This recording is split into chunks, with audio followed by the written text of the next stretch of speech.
Radio Anthropocène. À l'écoute du changement global. Pablo Servigne, bonjour et merci d'être avec nous sur les ondes de Radio Anthropocène. Bonjour, merci. Alors, vous êtes ingénieur, agronome de formation et vous vous intéressez depuis plusieurs années aux questions de transition écologique, d'agroécologie et de résilience. Vous êtes relativement connu du grand public, vous êtes conférencier, vous avez publié plusieurs ouvrages collectifs dont Comment tout peut s'effondrer en 2015, L'entraide, l'autre loi de la jungle en 2017, Une autre fin du monde est possible en 2018. Je suis François de Gasperi et j'ai le plaisir de vous recevoir pour cet entretien Anthropocène à l'occasion d'une journée un peu spéciale puisque nous sommes ici à Lyon et plus précisément au sein de la bibliothèque Marie Curie à l'INSA dans le cadre du projet Chikwakala, le diagnostic croisé de santé territoriale initié par l'association Chendukwa. Alors, l'ambition de cette journée, c'est la poursuite d'un dialogue qui a été entamé avec les autorités spirituelles de la Sierra Nevada de Santa Marta en Colombie, le peuple racine des Kogi et des scientifiques occidentaux. En 2018, un premier diagnostic croisé avait permis une lecture plurielle de la rivière Drôme et de son bassin versant. Et cette année, l'objectif est le même, faire se rencontrer les savoirs scientifiques et les connaissances ancestrales des Kogi pour co-construire un état des lieux de l'état de santé du bassin versant du Rhône. C'est bien ça ? C'est ça. Alors, comment s'est passée cette rencontre, Pablo Servigne ? Qu'avez-vous appris ? Qu'avez-vous retenu ? Comment vous l'avez vécu, cette rencontre ? Alors moi, je les ai rencontrés juste aujourd'hui. La rencontre, elle dure plusieurs semaines. Elle a commencé déjà depuis quelques jours. Ils sont allés en Suisse, aux sources du Rhône, etc. Donc pour moi, c'était le choc d'aujourd'hui. C'est juste cet après-midi. Et il y aura ce soir aussi.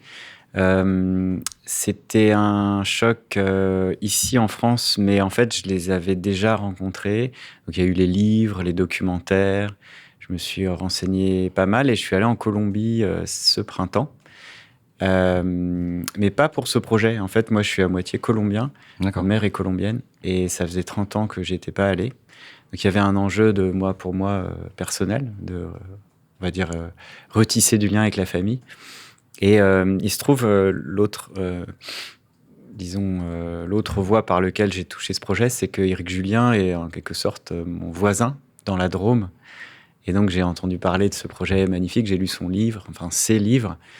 Et finalement, je tisse aussi de ce côté-là, ce qui fait qu'au printemps, j'ai rencontré des peuples indigènes de la Sierra Nevada en Colombie. Et alors, si on rentre un petit peu concrètement dans l'atelier, comment ça s'est passé ? Qu'est-ce qui s'est passé ? L'atelier, c'était un cercle de parole, comme on le fait souvent quand on rencontre les Indiens là-bas. Et donc, j'ai plutôt écouté, en fait. Il y a eu beaucoup de personnes qui ont parlé, les personnes qui ont déjà vécu les jours précédents, qui ont en quelque sorte mis à jour l'Assemblée. Et disons, les 3/4 des gens qui étaient là présents aujourd'hui nécessitaient une sorte de mise à jour. Alors, ce que j'ai retenu en fait de mon voyage en Colombie, c'est que les Indiens, ils parlent beaucoup. Et ça qui est très beau, c'est que la parole tisse et guérit.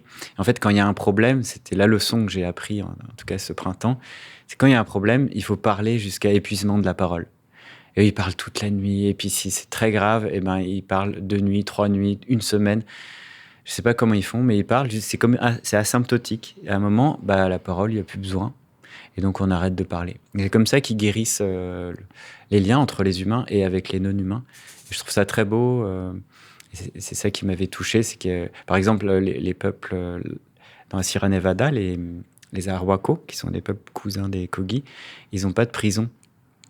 Et donc, quand quelqu'un fait une faute grave, et quand j'y étais, un des responsables politiques avait fait une faute très grave, il n'y a pas de tribunal, ils vont à la Casa de los Indígenas, la maison des indigènes, et là toute la communauté se réunit toute la nuit et ils parlent.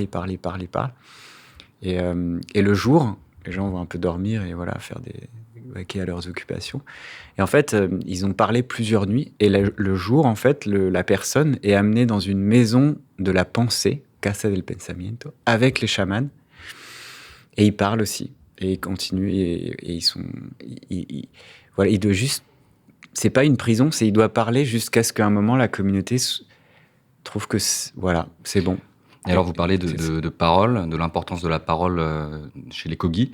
J'imagine qu'il y a aussi l'importance de l'écoute et du coup du dialogue. Comment vous voyez le rôle du dialogue interculturel pour répondre aux enjeux auxquels on est confronté aujourd'hui et à cette question de l'anthropocène et du changement global?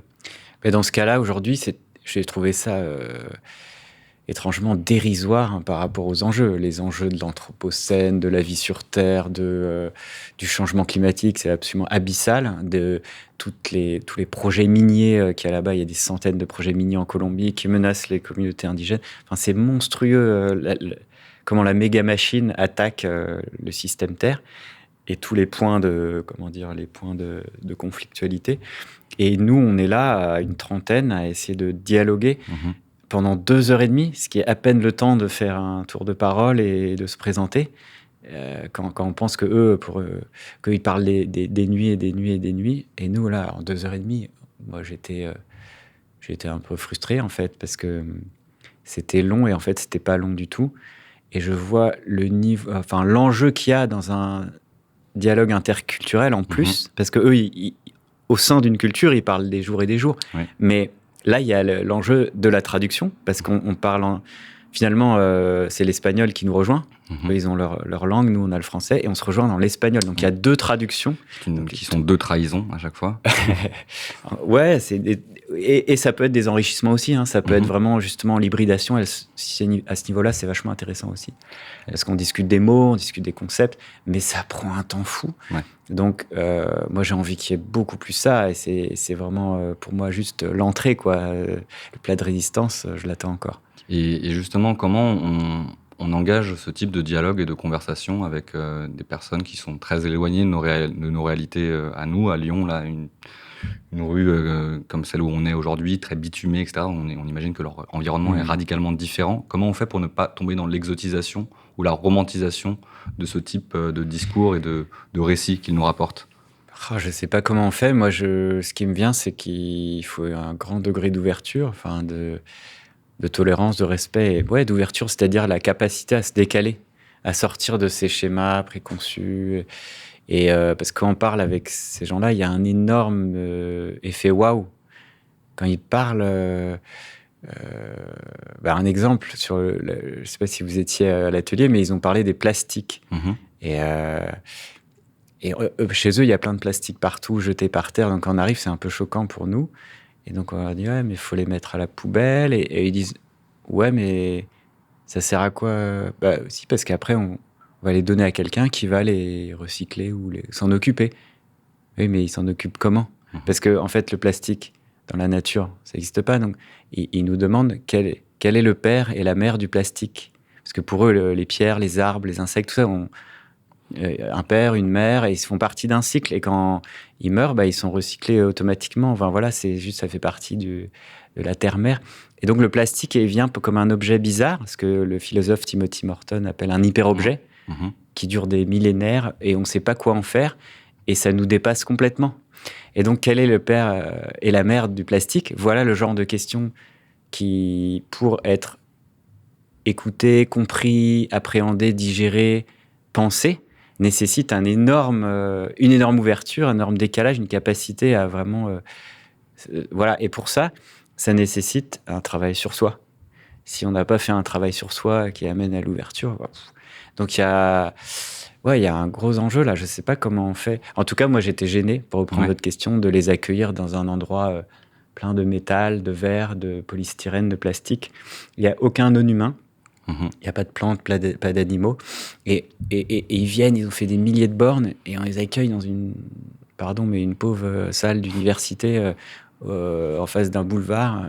C'est horrible. Enfin, moi, j'ai un peu honte. En même temps, voilà, c'est notre culture. Donc, d'un côté, il ne faut pas avoir honte de la culture. Mais bref, pour répondre à la question, c'est l'écoute, la clé, évidemment.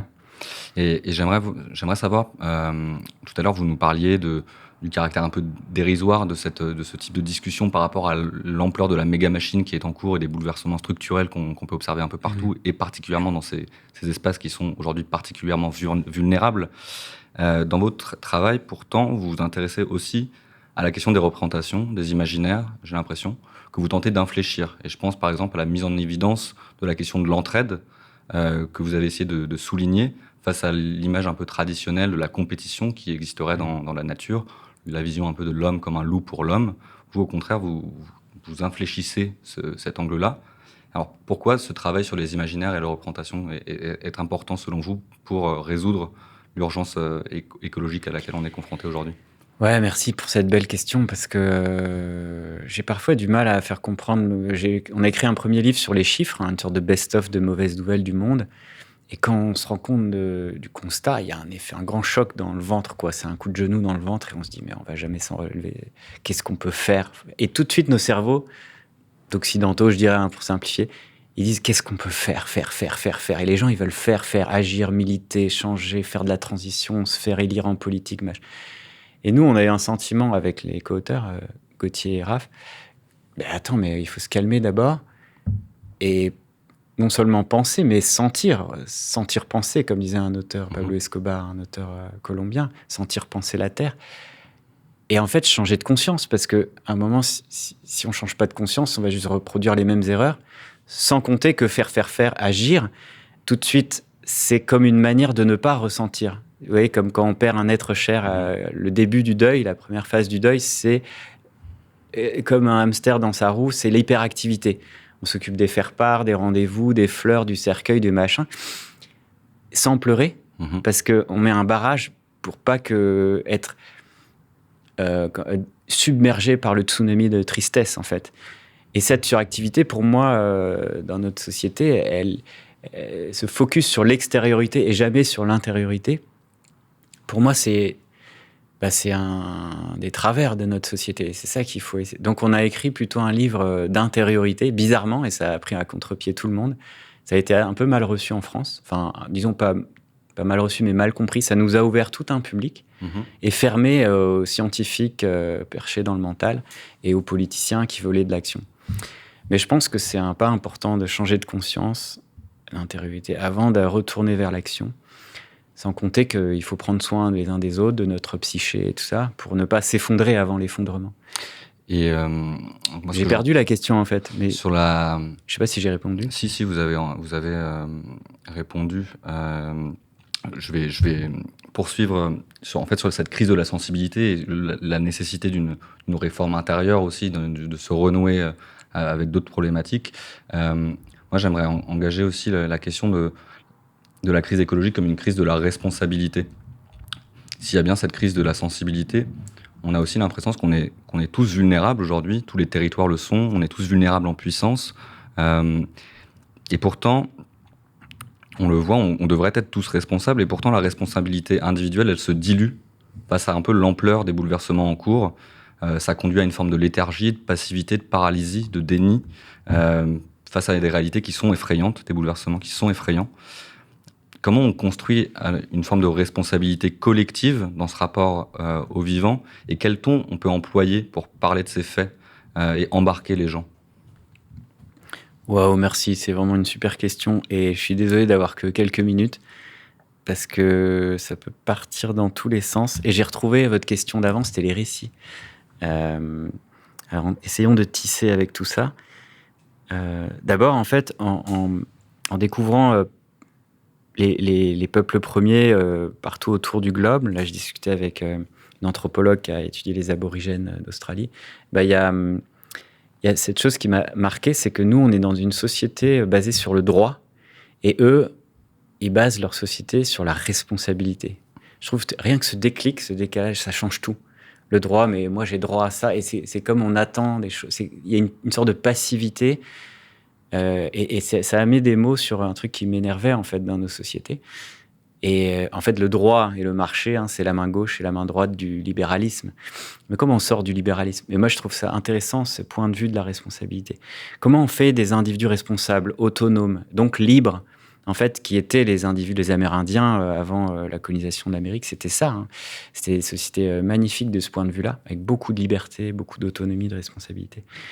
Donc, aujourd'hui, C'était des sociétés plus petites. Aujourd'hui, notre méga-machine occidentale, moderne, industrielle, elle est tellement énorme, mais elle est monstrueuse. Et là, elle a dépassé, transgressé largement les seuils de convivialité. C'est les seuils de Ivan Illich. C'est-à-dire qu'une invention technique, elle libère, elle est émancipatrice au début, jusqu'à un certain seuil au-delà duquel elle aliène.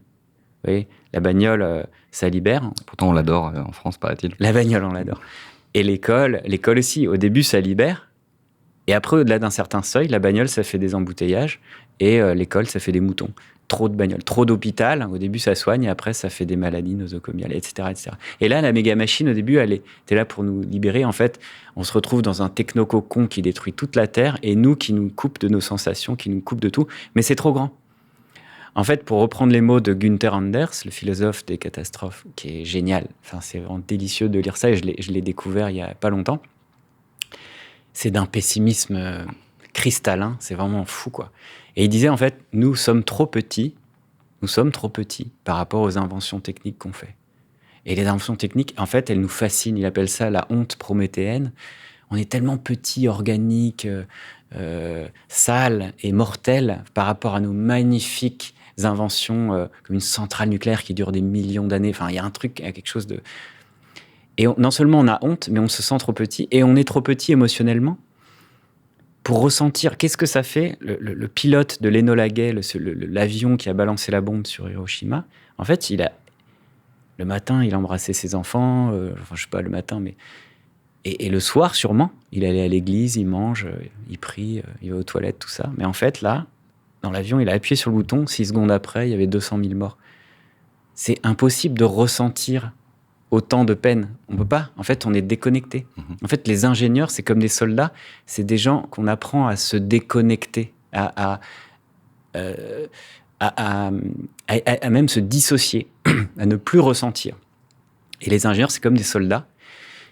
Pour construire une centrale nucléaire ou un missile ou une bombe atomique, il faut être complètement dissocié. Il faut ne rien sentir, en fait, pour construire la méga-machine qui, en retour, crée un monde où on a besoin d'être dissocié pour survivre. C'est complètement fou. Et les Indiens Kogi, ils viennent nous apprendre quoi ? Non seulement d'autres récits, là je retombe sur la question, on pourrait discuter des heures sur les récits, mais d'autres manières de voir le monde. Ils nous montrent qu'on est complètement dissocié et déconnecté du vivant. Eux, ils ont cette belle expression de desobligados. On est dénombrilé. On n'a plus ce lien avec le nombril et par le nombril avec la terre-mère. On flotte dans l'air, en fait. Et les Blancs, ils nous disent, il faut vous renombriler, en fait, vous reconnecter à la terre-mère, et on vous attend. Mais grouillez-vous, parce qu'il nous reste plus longtemps. Il y a urgence. On touche bientôt à la fin de notre entretien. Il y a urgence à finir l'émission. Non, il y a urgence à se renombriler, comme vous le dites très bien.